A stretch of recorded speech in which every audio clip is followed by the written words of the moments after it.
नमस्कार, मैं डॉक्टर हेमंत शर्मा। आज आपको आईजीए नेफ्रोपैथी या इसको हम अदर वर्ड में बोलते हैं बर्जर्स डिजीज, उसके बारे में बताने जा रहा हूं।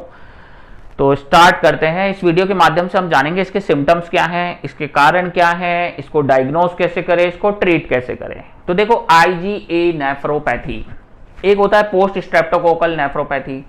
तो आईजीए नेफ्रोपैथी कब होता है? जैसे आपको फेरेंजाइटिस हुआ, कोई गले का इन्फेक्शन हुआ, टॉन्सिलाइटिस हुआ, फेरेंजाइटिस हुआ, उसके 2 से 3 दिन में ही विद इन 24 टू 48 आवर्स, 24 घंटे 48 घंटे, 1-2 दिन के अंदर ही आपको ये आईजीए नेफ्रोपैथी डेवलप हो जाए, तो इसे हम बोलते हैं आईजीए नेफ्रोपैथी। अगर आपको कुछ हफ्तों बाद होती है, 2-3 हफ्ते बाद, तो ये पोस्ट स्ट्रेप्टोकोकल ग्लोमेरुलोनेफ्राइटिस होता है। उसको मैं अलग से एक्सप्लेन करूंगा।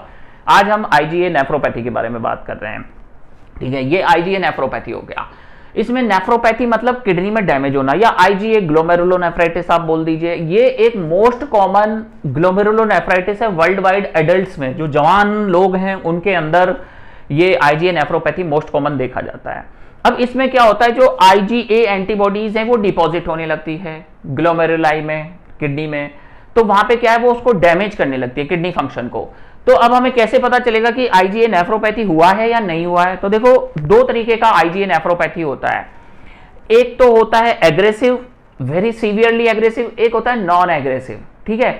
आईजीए नेफ्रोपैथी क्या सिस्टेमिक हो सकता है? उसके लिए मैंने एक वीडियो बनाया था, हेनॉक्सॉलिन पुरपुरा ट्रीटमेंट इन हिंदी। उसमें भी आईजीए नेफ्रोपैथी होता है, पर वो आईजीए नेफ्रोपैथी सिस्टेमिक है, जो कि स्किन को इन्वॉल्व करेगा, लीवर, किडनी, जॉइंट्स, इन सबको इन्वॉल्व कर लेता है। वो आईजीए नेफ्रोपैथी किडनी को भी, वो हेनॉक्सॉलिन पुरपुरा में मैंने एक्सप्लेन किया है। यहां हम बात कर रहे हैं सिर्फ किडनी को इन्वॉल्व कर रहा है, और रेयरली इन चीजों को इन्वॉल्व करता है, जैसे लीवर को इन्वॉल्व किया, हार्ट को इन्वॉल्व किया, स्किन को इन्वॉल्व किया, तो वो मैंने अलग से एक्सप्लेन कर रखा है। तो यहां हम बात कर रहे हैं सिर्फ आईजीए नेफ्रोपैथी के बारे में, जो कि अगर नॉन एग्रेसिव फॉर्म है तो कोई सिम्टम्स ही नहीं आते, कुछ पता ही नहीं चलता, जनरली लोगों को कोई फर्क नहीं पड़ता।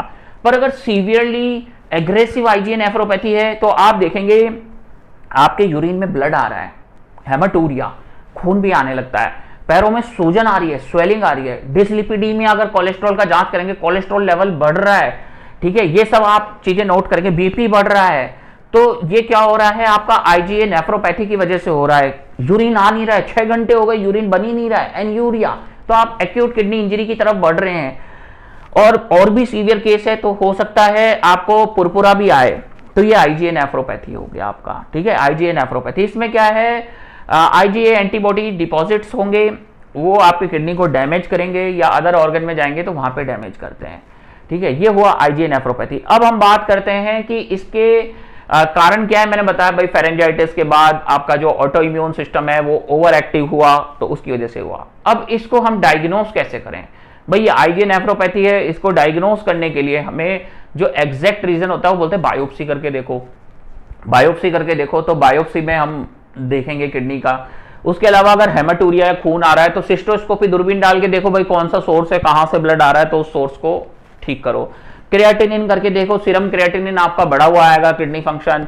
यूरिन रूटीन करो, उसमें आप प्रोटीनूरिया देखोगे, प्रोटीन लीक हो रहा है, आरबीसीज आ रहे हैं, तो ये आपका आईजीए नेफ्रोपैथी के सिम्टम्स दिखेंगे। जीएफआर करेंगे तो ईजीएफआर कम है, एएनए करो, ईएसआर करो, सीआरपी करके देखो, तो वो सारी चीजें हमें रूल आउट करनी है। लीवर फंक्शन, ये सब हमें देखना है आईजीए नेफ्रोपैथी में। अब हमने डायग्नोस बैठा लिया, बायोप्सी हुआ, हमें समझ में आ गया पेशेंट का हिस्ट्री इंपॉर्टेंट है भाई, 2 दिन पहले उसे फेरेंजाइटिस हुआ था, उसके बाद अब उसको ये किडनी के सिम्टम्स डेवलप हुए हैं, किडनी फेलियर के या किडनी इंजरी के, तो ये हुआ। अब इसके बाद इसको ट्रीट कैसे करें? क्वेश्चन यही आता है कि भाई ट्रीट कैसे करें। देखो, फर्स्ट इनिशियल फेज में हम स्टीरॉइड्स देंगे पेशेंट को, साइक्लोफॉस्फामाइड का ट्रायल दे सकते हैं विद स्टीरॉइड्स 2 मंथ्स। उसके बाद मेंटेनेंस थेरेपी के लिए साइक्लोस्पोरिन है, एजाथिओप्रिन है, एमएमएफ है, ये दवाइयों पे स्टार्ट कर सकते हैं।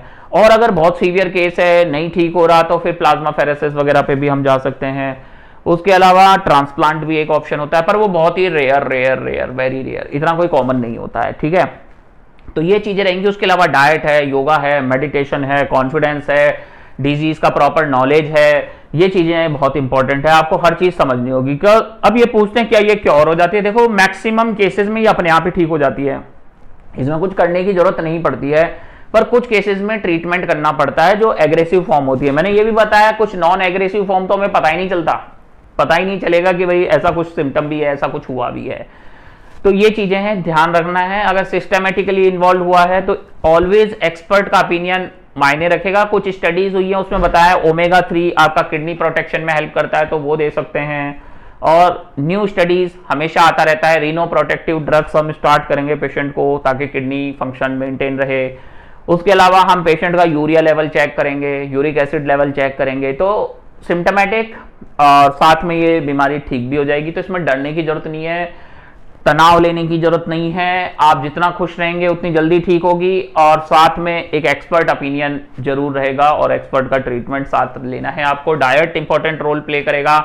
उसके अलावा अगर वीडियो अच्छा लगता है लाइक करें, चैनल पे नए हैं सब्सक्राइब कर लें। और अगर आपको अपॉइंटमेंट चाहिए तो व्हाट्सअप नंबर मेरा डिस्क्रिप्शन में, कृपया डायरेक्ट कॉल ना करें, व्हाट्सअप पे जाके अपना अपॉइंटमेंट बुक करें। लास्ट में थैंक यू, धन्यवाद, गुड बाय, नमस्कार, धन्यवाद।